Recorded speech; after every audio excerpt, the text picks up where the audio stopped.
শীতলকুচিতে গাড়িতে ডিম ছোড়ার অভিযোগ, পুলিশ সুপারের দপ্তরে অবস্থানে মীনাক্ষী।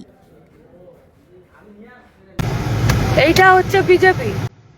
কোচবিহারের শীতলকুচি বাজার এলাকায় সিপিআইএম নেত্রী মীনাক্ষী মুখার্জির গাড়িতে ডিম ছোড়ার অভিযোগকে ঘিরে রাজনৈতিক উত্তেজনা ছড়িয়েছে। ঘটনার পর তিনি কোচবিহার জেলা পুলিশ সুপারের দপ্তরে গিয়ে অভিযুক্তদের দ্রুত গ্রেফতারের দাবিতে অবস্থান বিক্ষোভ করেন। আগে অ্যারেস্ট হবে, তারপরে আমার অপরাধ কি? মঙ্গলবার শীতলকুচি বাজার এলাকায় দলীয় কর্মসূচিতে যোগ দিতে যাওয়ার পথে সিপিআইএম নেত্রী মীনাক্ষী মুখার্জির গাড়ি লক্ষ্য করে ডিম ছোড়া হয় বলে অভিযোগ। ঘটনাকে কেন্দ্র করে এলাকায় উত্তেজনা তৈরি হয়। পরে তিনি কোচবিহার জেলা পুলিশ সুপারের দপ্তরে পৌঁছে পুলিশের ভূমিকা নিয়েও প্রশ্ন তোলেন। তার অভিযোগ, ঘটনায় জড়িতদের বিরুদ্ধে দ্রুত ব্যবস্থা নেওয়া হয়নি। অভিযুক্তদের অবিলম্বে গ্রেপ্তারের দাবিতে পুলিশ সুপারের দপ্তরের সামনে অবস্থান বিক্ষোভে বসেন তিনি।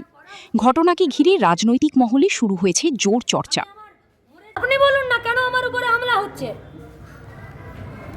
এর আগে দেখা যেত বা রাজ্য জুড়ে দেখা গিয়েছে তৃণমূলের যারা নেতা বা কর্মী রয়েছে তাদের উপরে ডিম এভাবে ছোড়া হচ্ছিল। কোন আইনে আছে? আমরাও চাই, তার জন্য লড়েছি, জেল কেটেছি, কেস খেয়েছি, মার খেয়েছি। দুর্নীতির বিরুদ্ধে, চুরির বিরুদ্ধে, লুটের বিরুদ্ধে, খুনের বিরুদ্ধে, ধর্ষণের বিরুদ্ধে একাধিক মামলা দিয়েছে পুলিশ। মার খেয়েছি, পুলিশের পিটুনি খেয়েছি, জেল কেটেছি। আমরাও তো চেয়েছি, আমরাও তো লড়াই করেছি, এখনো চাই। যারা লুট করেছে, যারা দুর্নীতি করেছে, যারা চুরি করেছে, যারা ধর্ষণ করেছে, যারা খুন করেছে, তাদের শাস্তি হোক। কিন্তু আইন অনুযায়ী তো, আইন কোথায়?